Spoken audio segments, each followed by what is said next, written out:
Welcome to How to Build the Future. Today our guest is Mark Zuckerberg.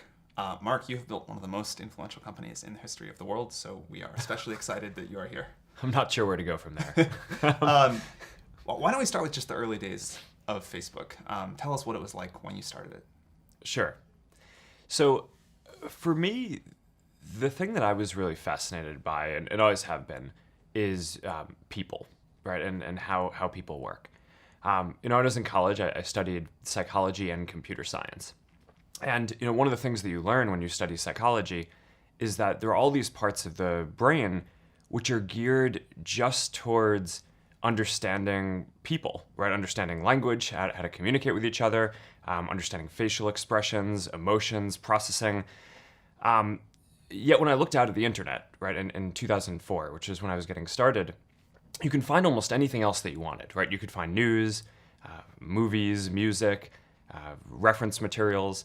But the thing that mattered the most to people, which was other people and like understanding what's going on with them, just wasn't there, right? And I think what was going on was that all that other content was just out there, able to be indexed by, search engines and other services. Yeah. But in order to understand what's going on with people, you needed to build tools that made it so that they could express what was going on with themselves. I wanted to figure out what courses to take, so I built this little website, Course Match, that that just made it so that you could enter what courses you were taking, and you could click on them and see who else was in them, and it did all these correlations. So it told you people who took this course were likely to enjoy this course too. And the thing that just struck me from the beginning is, people would just spend hours clicking through here are the courses that people are taking, and wow, isn't it interesting that this person is interested in these things? And it was just text, right? There was nothing that was like super interesting there, but that just struck me as, people have this deep thirst to understand what's going on with those around them. And there were probably 10 other things like that I built when I was at Harvard before I actually got around to building the first version of Facebook that kind of added a lot of these things together. Did you think Facebook was going to be a company when you started? I built the first version of Facebook because it's something that my friends and I wanted to use at Harvard, a directory and a way to connect with the other people around us. And I didn't think at all that it was going to be a company. I remember very specifically the night that we launched the first version. I went out to get pizza with a couple of my friends who now work here. And I remember really clearly we were talking about how one day we thought that someone was going to build a community like this for the world, and that would be some company. But it clearly wasn't going to be us. I mean, it wasn't even. It didn't even occur. Yeah, no, I mean, it wasn't even an option that we considered that it might be us. I mean, we just weren't focused on building a company back then. We were just building something that we thought would be useful at our school. So as you look back, is there something that made Facebook different from the other projects that you had built that allowed it to turn into the company it is today? Well, for one, I think we kept going, right? So, I mean, the others, Course Match and, just the other different crowdsourced tools, they kind of served their purpose, and then we were done. Whereas with Facebook, there was just such, people loved it, right? And had such an intensity of using it. I think within a couple of weeks, 2/3 of students at Harvard were using it. And all these other students at MIT and other local universities were writing in asking us if we could open up Facebook at their school. So we kind of just followed that, right? And again, I didn't set out, and my roommates didn't set out to build a service that we were going to turn into a company, but we just kind of followed what people wanted, and that led us to expand it to all these other schools and eventually beyond schools, and to at some point. Once we'd hired a bunch of people, we decided to turn it into a company and go for this mission of connecting the world. But that's not where we started. As you think about where you did start, is there other advice that comes to mind that you give to other people that want to build products that you can take away from the early days of Facebook? Yeah, I always think that you should start with the problem that you're trying to solve in the world and not start with deciding that you want to build a company. Right? I mean, the best companies that get built are things that are trying to drive some kind of social change, even if it's just local in one place. More than starting out because you want to make a bunch of money or have a lot of people working for you or build some company in some way. So, I always think that this is kind of a perverse thing about Silicon Valley in a way, Really which is true. that, people decide often that they want to start a company before they even decide what they want to do. And that just feels really backwards to me. And, for anyone who's had the experience of actually building a company, you know that you go through some really hard things along the way. And I think part of what gets you through that is believing in what you're doing and knowing that what you're doing is really delivering a lot of value for people. And that's, I think, how the best companies end up getting made. I want to talk for a second about low points, because I think people never appreciate how bad they really are. And I think it's always Yeah. reassuring to hear that even Mark Zuckerberg went through some serious low points and came out okay. So can you tell us about some of the hardest parts in the early history of Facebook?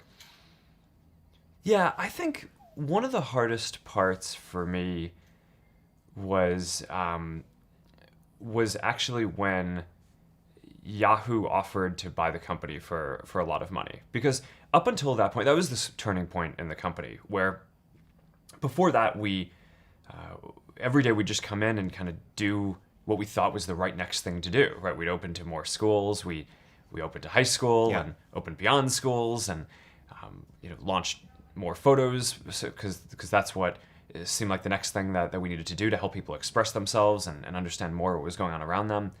But then, Yahoo came in with this really meaningful offer, right? I mean, $1 billion for. And this was how far into the company? It was a couple of years in, Okay. right? And we had 10 million people using the product at the time, right? So it wasn't as if it were obvious that we were going to succeed far beyond that. And that was the first point where we really had to look at the future and say, wow, is what we're going to build going to actually be so much more meaningful for this? And, that caused a lot of interesting conversations in the company and with our investors. And, at the end of that, Dustin and I just decided, no, we think that we can actually go connect more than just the 10 million people who are in schools. We can go beyond that and have this really be a successful thing. And we decided to go for it. But that was really stressful because a lot of people really thought that we should sell the company. And for a lot of folks who joined a startup, I feel like at that point I hadn't been very good about communicating that we were trying to go for this mission. Yeah. We just showed up every day Yeah. and just kind of did what we thought was the right next thing to do. So for a lot of the folks who joined early on, they weren't really aligned with me, right? For them, they joined and, being able to sell a company for $1 billion after a couple of years was like a home run, right? And it is a home run, right? Totally. And that's, I think that's, I get that. But, that I think that the fact that I didn't communicate very well about what we were trying to do caused this huge tension. And the part that was painful wasn't turning down the offer. It was the fact that after that, huge amounts of the company quit because they didn't believe in what we were doing. Right? I mean, if you look at the management team that we had, Did that whole management team leave? the whole management team was gone within about a year after that. Did you ever regret that decision in that period? Like, were there times where you were like, well, we should have sold? I got really lucky because, not only did what I believed in end up working out, but it ended up working out pretty quickly, right? So it literally, I think this was in the summer of 2006, and by, I think the next month after that, we launched Newsfeed, right? Which now 10 years later, looking back at it, is, one of the most used products in the world. And then we launched the ability for anyone to sign up, which immediately started growing the community. So within a few months after turning down the offer, I think it was actually pretty clear that it was the right decision. But I think since then there have been much harder decisions Yeah. that we've had to make. Where sometimes you have to bet on something and either bet the direction of the company or bet billions of dollars on something, and it's not going to be clear whether you're right for 5 or 10 years. And that I think actually can end up being much harder than this That's one. what I want to talk about next. But before we go there, have you ever thought about selling the company again since? No, after that point, 'Cause I was just yeah, got that out of the way. We're going to Yeah. hire people that want to be here for a long time. And yeah. cool. Yes, so I want to talk about one of the most common questions we get from people building products is how to decide what to build, how to figure out when to bet the company, how to do something totally new. Yeah. And I think one thing that Facebook has done incredibly well is figure out what to build and build this repeated innovation culture, which I think is like the hardest thing to do in business. So How have you done that, and how do you advise other people to do the same? I think the key is building a company which is focused on learning as quickly as possible. Right? Companies are learning organisms, and you can make decisions that either make it so that you learn faster or you learn slower. And in a lot of ways, building a company is like following the scientific method, right? You try a bunch of different hypotheses, and if you set up the experiments well, then you kind of learn what to do.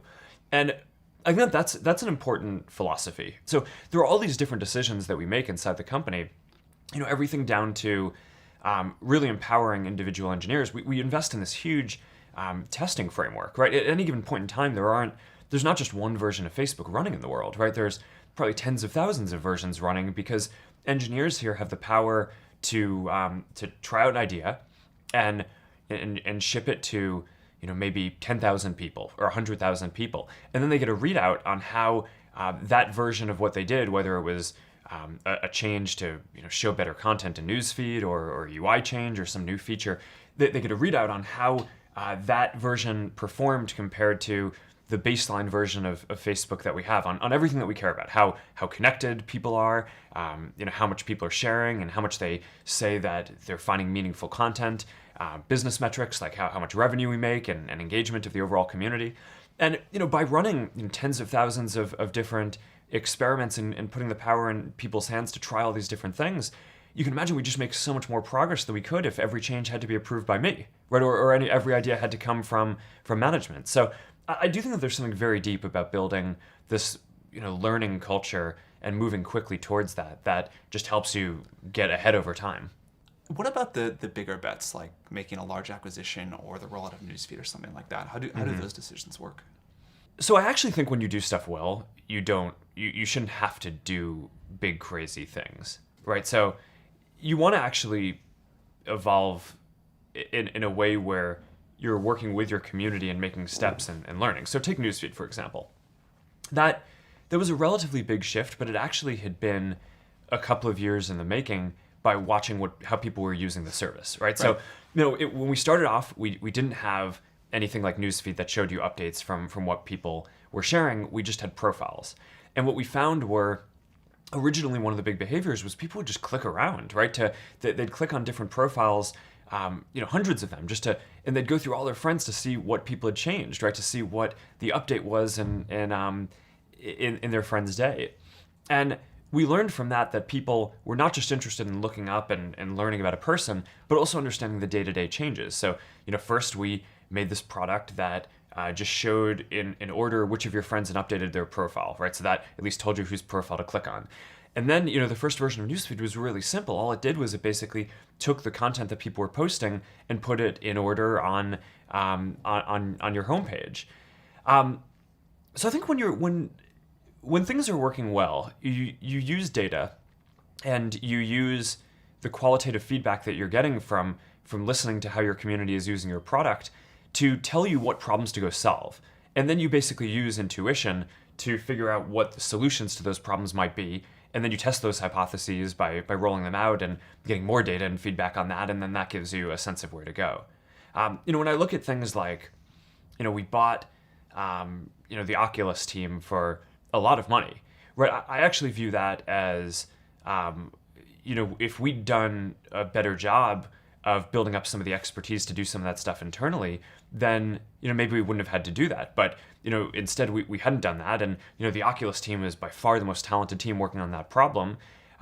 So it just made sense to go make this big move. But I actually kind of think as CEO, it's your job to not get into a position where you need to be doing these crazy things, right? And, yes. Of course it's inevitable, over the period of doing stuff, you'll, you can't be ahead of everything. So it's better to make big moves and be willing to do that than, have pride and not do that and never admit that you could have done something better in the past. But I think when stuff is working well, you're learning incrementally and growing that way.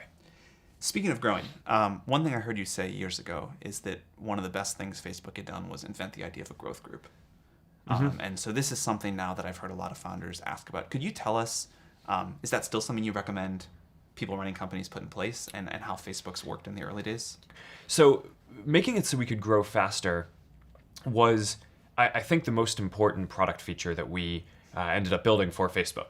And the traditional approach to growing and marketing is you have a communications group or you have a marketing team and you buy ads. And I think that sometimes there's a place for that, especially when you're trying to communicate something and get a message out.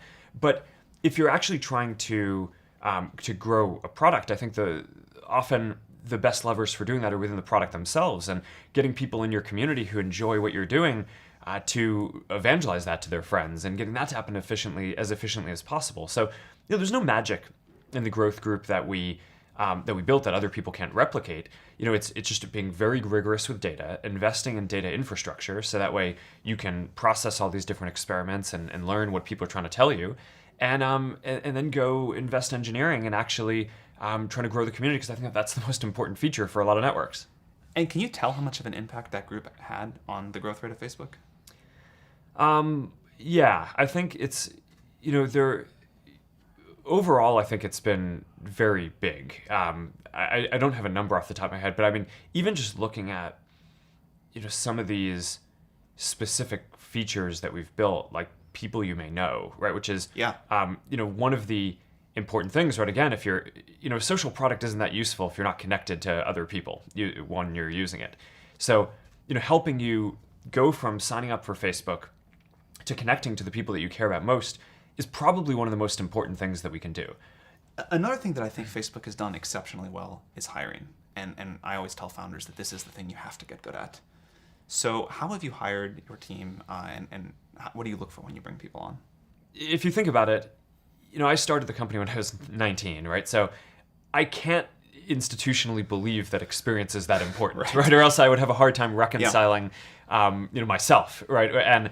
And the company. So, we invest in people who we think are just really talented, even if they haven't done that thing before.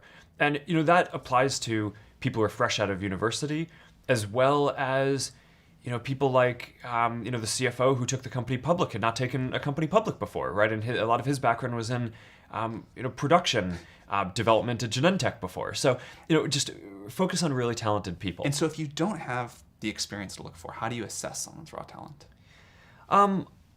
Well, often you can tell from different things that they've done, right? So it's not that, obviously everyone's done something, right? I mean, even if you're 19, right, you've done side projects and interesting stuff, and I think what's important is not to believe that someone has to have specifically done the job that they're going to do in order to be able to do it well.